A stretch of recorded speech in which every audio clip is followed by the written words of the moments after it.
Thank you all for coming along. We're going to kick off the speeches with Marie from Bath Campaigns Network. Cheers. Thank you, Dave.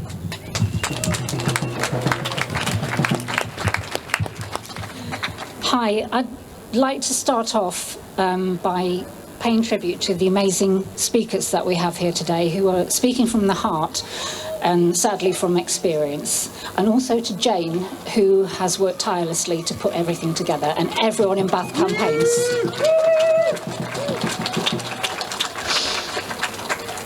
You might have heard that right now in the Abbey there is a concert to mark the second anniversary of the conflict in Ukraine. The Ukrainian people are thankfully receiving a vast amount of support in the UK, but shockingly, the same scheme set up by the British government, Homes for Ukraine, has not been put in place.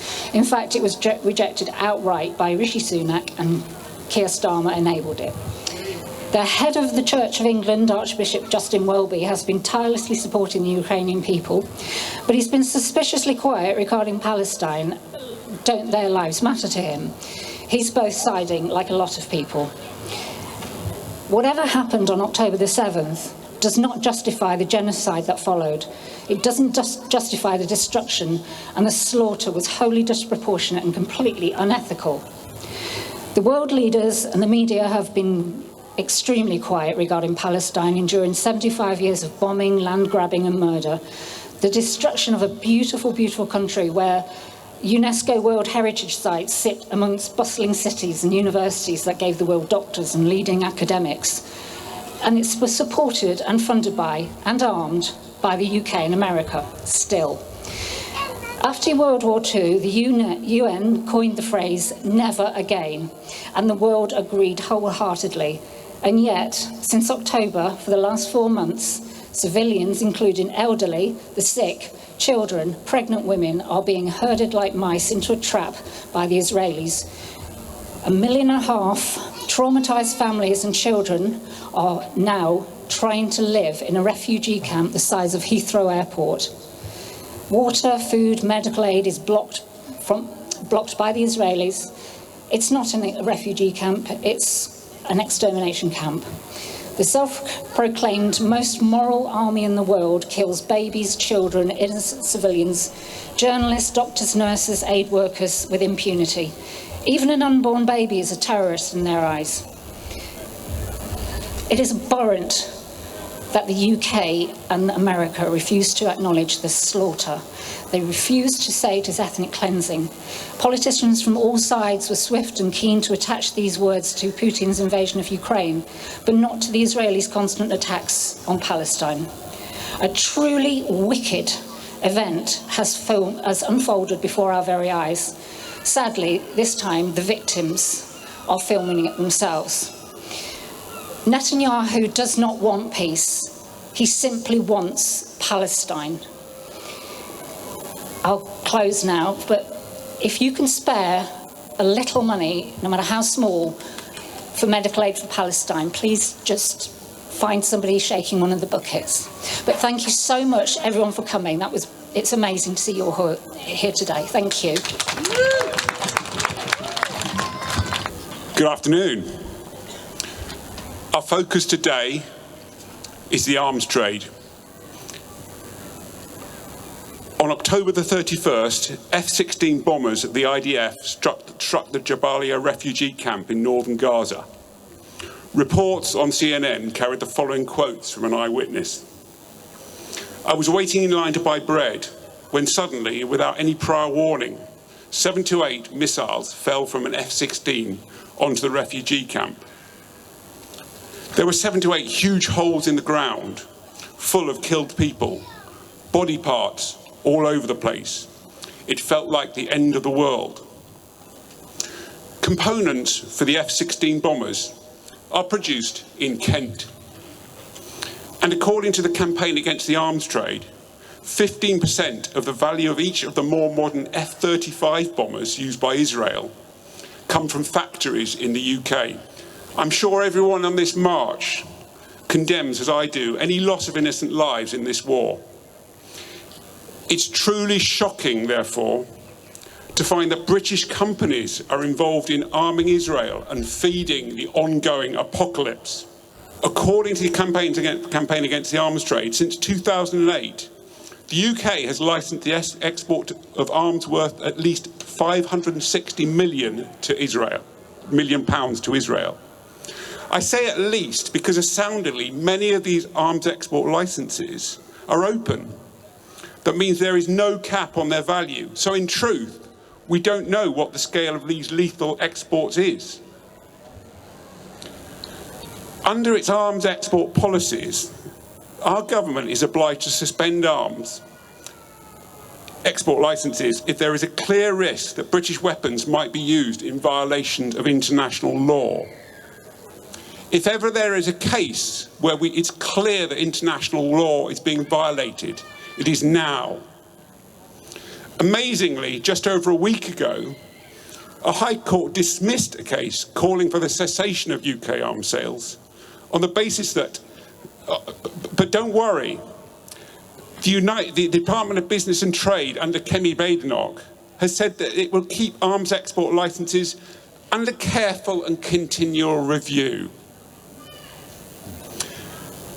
Other countries, it seems, have more backbone. 2 weeks ago, a Dutch court banned the export of F-35 components from Holland to Israel on the basis that the F-35s were being used in a way that breached international law. I think it's time to call out our government. When I say UK government, you say shame on you. UK government. Shame on you. Kemi Badenoch. Shame on you. David Cameron. Shame on you. Thank you very much. Just a quick announcement. We've got a really good speaker coming to Bath on the 1st of March. Email hello@bathcampaigns.org if you want a ticket. More details are on our social media. Thank you.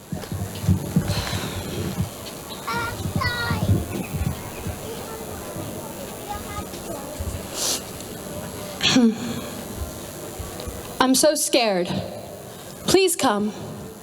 Come take me. You will come and take me?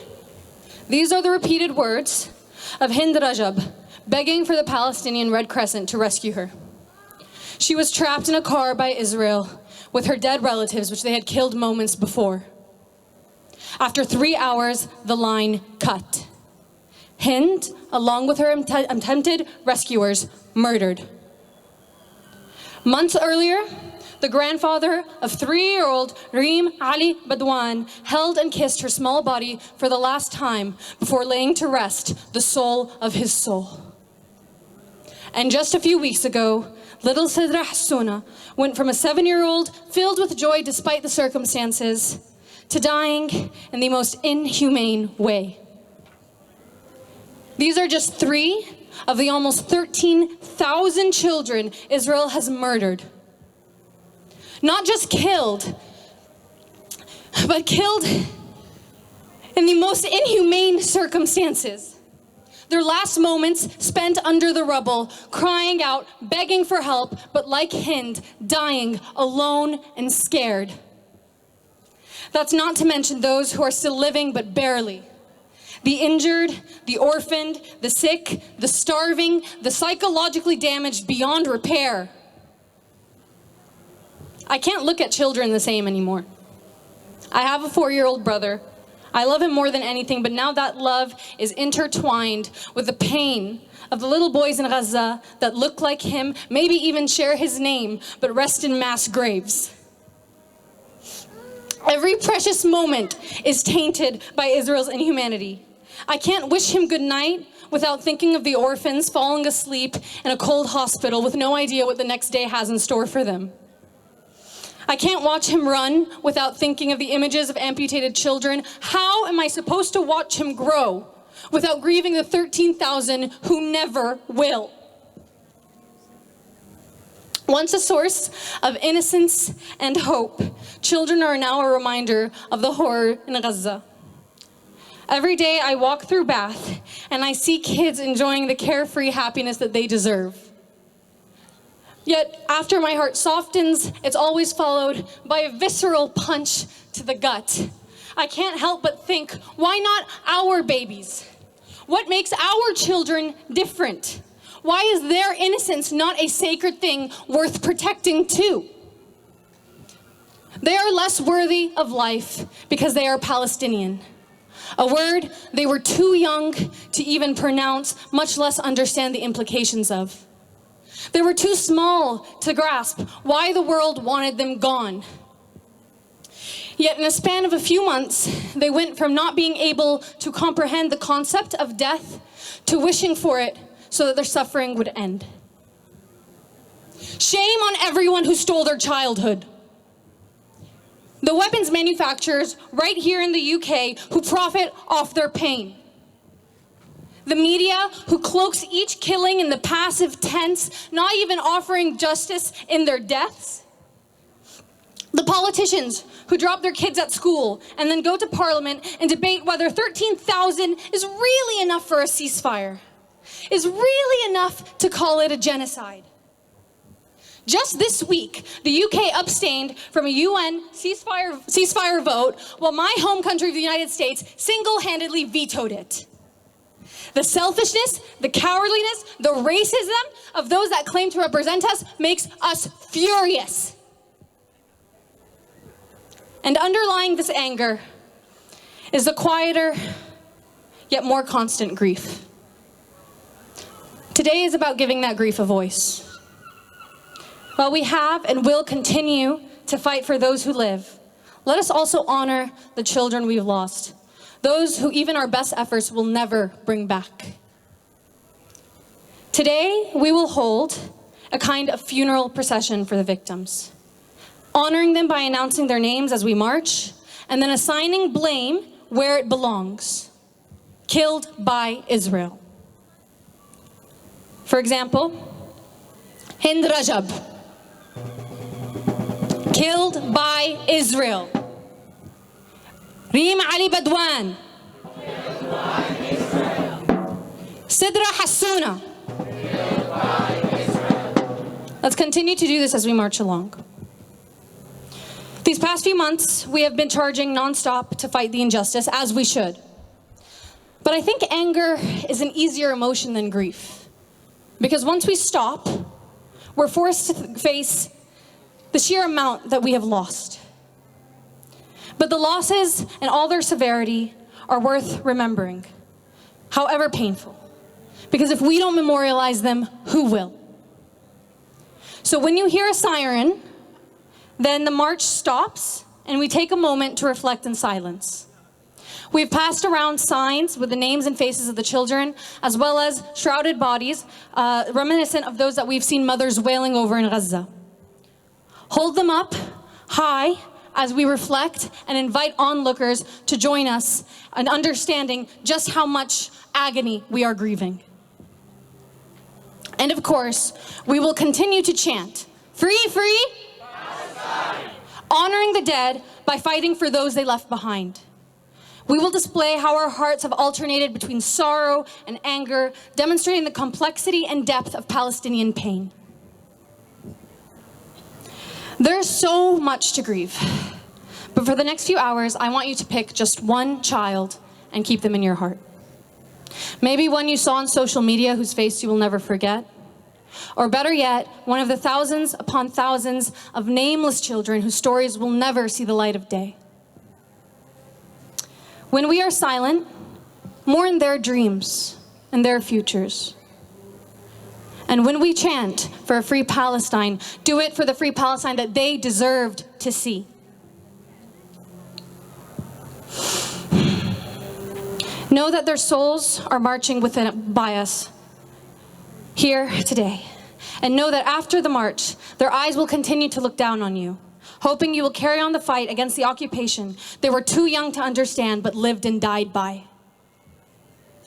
And when it feels dark and hopeless, keep that child in your heart and use that grief and love to push you forward. So when Palestine is free one day, you can come visit their home. You can sit side by side with their spirit and watch the sunset over the shores of Gaza. Thank you.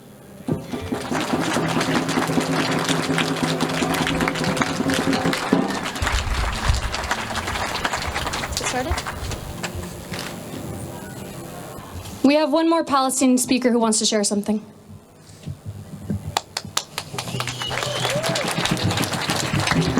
Okay. Hi, everyone. When I need to start, I don't know from where I need to start, but I start from our hero. Those children, they're killed by Israel. About 3,000 children. Every single one, every single name is a story, is a dream. And for our children, for our people, we love them. Can you imagine when you say goodbye to your children, when you say goodbye and you will never see him again? It's heartbroken. It's too much. It's too much when someone 3 years old to say goodbye. It's too much when you see somebody 4 years to say goodbye. It's too much to lose your brother, to lose your sister, to lose your father. It's too much. But will be never, never, never too much for to be Palestine free.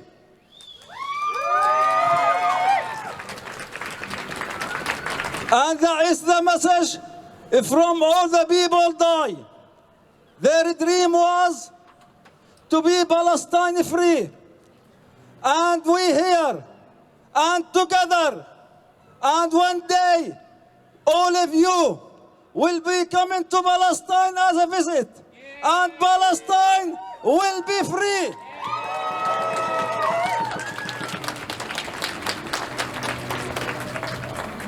So now we're going to start with call our hero.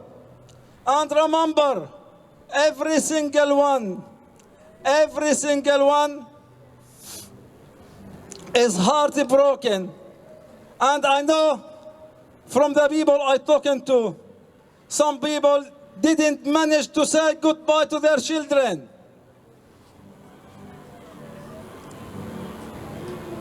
So, we start with Lana Redwan, Anas Alwawi, Amir Idhar, Yahya Yusuf,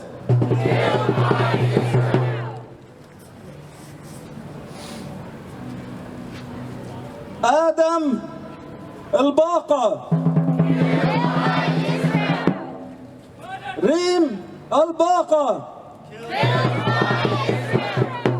Thank you very much.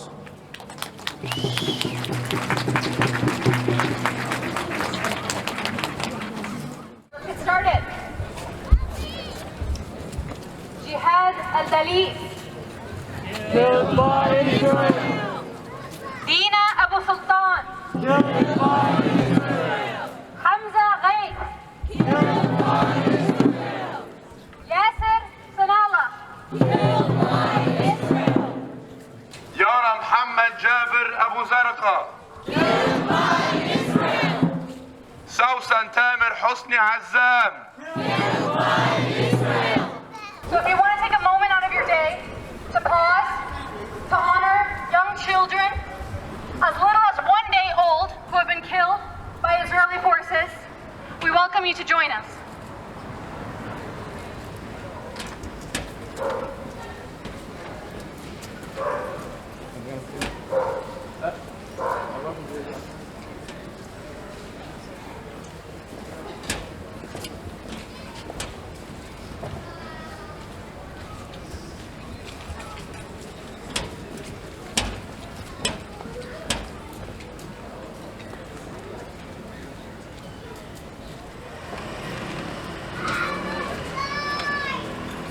To those passing by, we're taking a moment of silence to honor all those killed by Israel, 13,000 children thus far. If you'd like to join us in honoring their deaths, please join us for this moment of silence.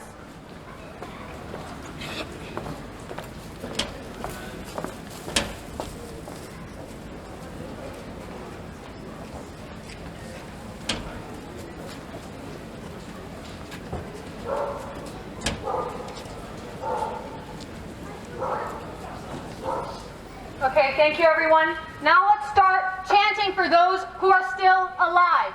Free, free! Palestine! Come on! Free, free! Palestine! Free, free! Palestine! Free, free! Palestine! Free, free! Palestine! Ceasefire now! Ceasefire now! Ceasefire now! Ceasefire now! Ceasefire now! Ceasefire now! Ceasefire now! Ceasefire now! We want it free, free! Palestine! Free, free! Palestine! Free, free! Palestine! Free, free! Palestine! Palestine! Palestine will be free! From the river to the sea! Palestine will be free! Stop bombing Gaza! Stop bombing Gaza! Stop bombing Gaza! Stop bombing Gaza! Stop bombing Gaza! Stop bombing Gaza! Stop bombing Gaza! Let's take a moment again to remember the names of all of those killed by Israel. Noor Ashraf Mahdi Baghdou. Killed by Israel! Hana Mohammed Khalifa. Killed by Israel! Amir Ismail Mohammed Farina. Killed by Israel! Maryam Ibrahim Nabil Abu Saif. Killed by Israel!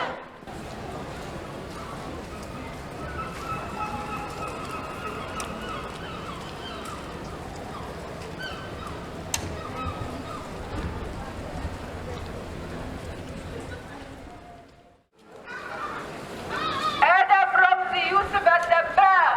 Killed by Israel! Yazan Muhammad Abdul Jabir. Killed by Israel!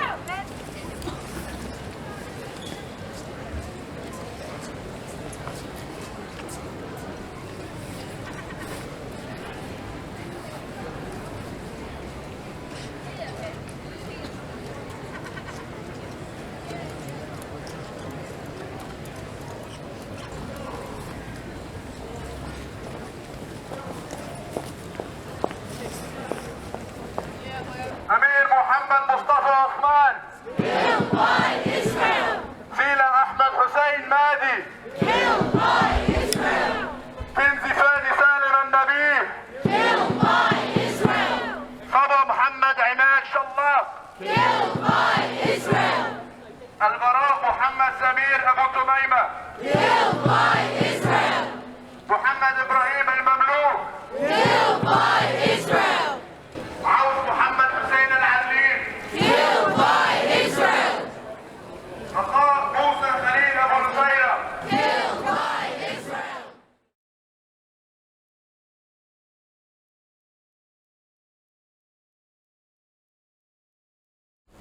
We're stopping at Barclays to give them a call out again, and not in a good way.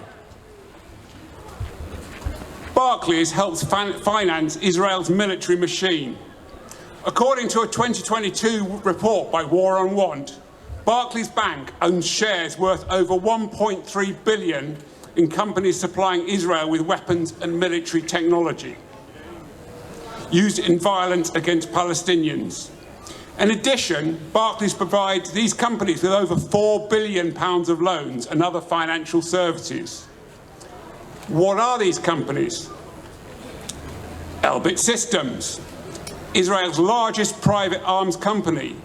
It supplies 85% of the unmanned aerial reconnaissance vehicles, or drones, used by the Israeli army.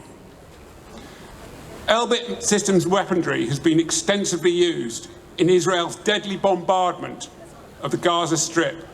In addition, Elbit has been associated with the production of cluster munitions banned under international law. Raytheon provides bunker buster bombs used by Israel to target civilian homes in Israel's repeated bombardment of the besieged Gaza Strip. Caterpillar supplies the Israeli military with D9 bulldozers used to demolish Palestinian homes, schools, villages and other civilian infrastructure. All of these companies are funded by Barclays Bank. What do we say about that? We say, Barclays, Barclays, Shame on you! Barclays, Barclays, Shame on you! Barclays, Barclays. Shame on you! On our social media, we've got lots of guides for you to take action. You can write to Barclays. If you've got an account with them, move your money, and more importantly, tell them why.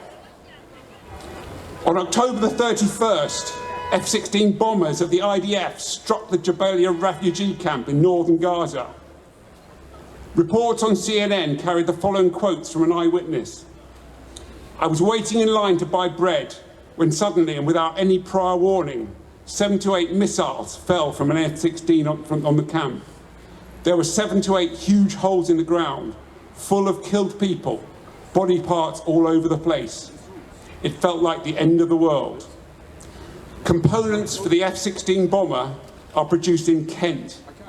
And according to the Campaign Against the Arms Trade, 15% of the value of each of the more modern F-35 bombers used by Israel come from factories in the UK.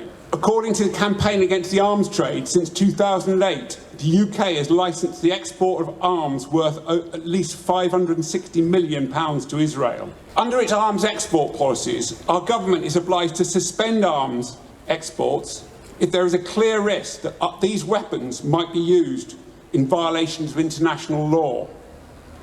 Amazingly, just over a week ago, the High Court dismissed a case calling for the cessation of UK arms on this basis. But don't worry. The Department of Business and Trade under Kemi Badenoch has said that it keeps arms export licences under careful and continual review. Other countries, it seems, have more backbone. 2 weeks ago, a Dutch court banned the export of F-35 components from Holland to Israel on the basis that F-35s were being used in a way that breached international law. UK government. Shame on you! UK government. Shame on you! Kemi Badenoch. Shame on you! David Cameron. Shame on you! Thank you very much.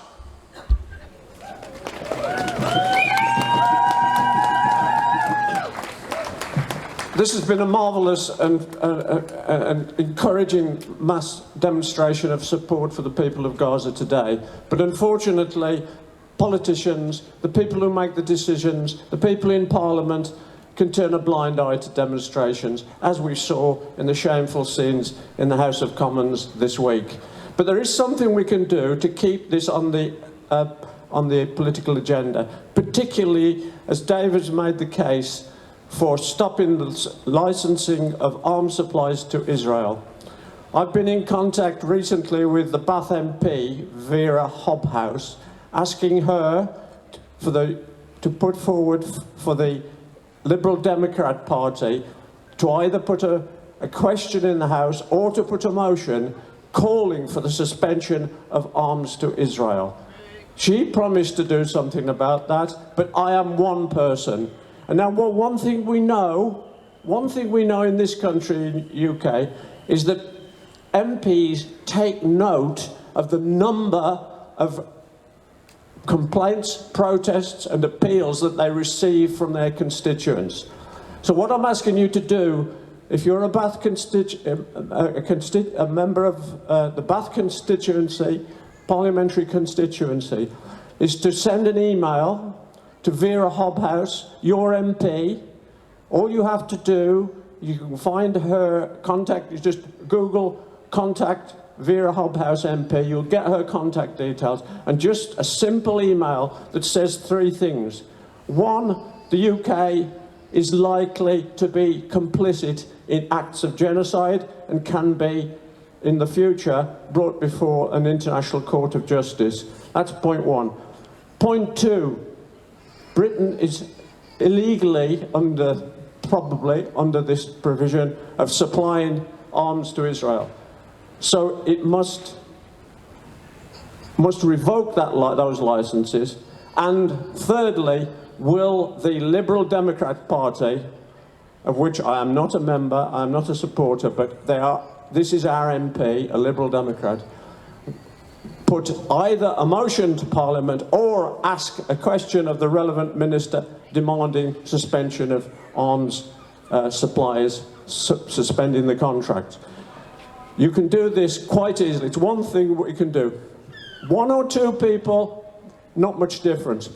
If 20 of us do it, the MP starts to take notice. If hundreds of us do it, it's very difficult just to ignore. So please make this small message, this small request, this small demand, and do your little bit for trying to push towards suspending the supply of these dreadful weapons of destruction that are causing so much misery and devastation. Thank you.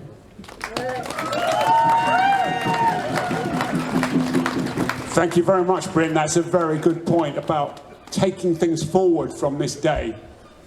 In terms of another action in terms of arms sales, just Google campaign against the arms trade and go to Stop Arming Israel.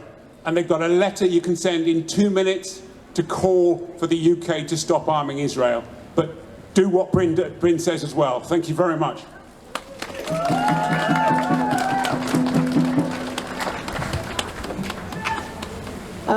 Thank you, everyone, for coming out. To end this funeral procession that we've held, we, of course, would want to lay the bodies to rest. So for those of you who have one of the shrouded babies, if you have a picture, if you would lay them down right here, because unfortunately right now in Gaza, with all of the death and the horrific circumstances they're living in, they don't even get to be put to rest properly. The rituals that they would normally get before they die, not done properly, because sometimes there's not even a body to put away. There's no time to grieve when you're still running for your own life. So we want to give them what they can't have. So if you have one of these, please come forward right now and lay it down. If you have a picture, please lay it down. Let's create a memorial right here.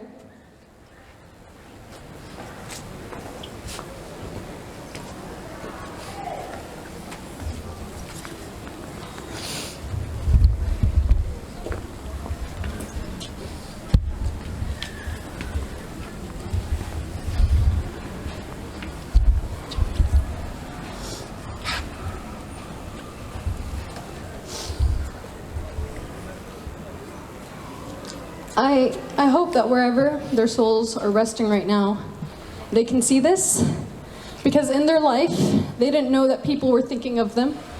They didn't understand that they were cared for. All they heard were the sounds of weapons that they wouldn't understand, trying to knock them out for reasons they didn't get. So I hope that wherever their souls rest now, that they're in peace, that they're not surrounded by the sound of bombs. I hope they see this, and I hope they know that people have been thinking about them. They were thinking about them when they were alive, they were thinking about them the moment they died, and they will think about them for the rest of their lives. These are all real people, and I think it's hard. I think we don't think about it because it hurts so much when you completely, really understand what's happening. It's easier to say the number 13,000 over and over again than to look at these and think that means 13,000 of these bodies, if there was a body, if it wasn't blown to bits. And I think today was important to remember what we're fighting for, which is each individual life that's precious. Today, while we were saying the names, I heard my own family's surname multiple times. And it really brought home to me the fact that every single number and every single name is something worth remembering. Someone. And I know it's said again and again to the point that it's become a cliche. Imagine that we're at a point where we say that they are not numbers is a cliche now. But they aren't numbers.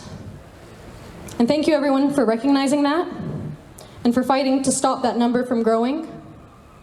And finally, I just want to say that no matter what comes of this, no matter what our government does or doesn't do, just the fact that you showed up here today is what's important.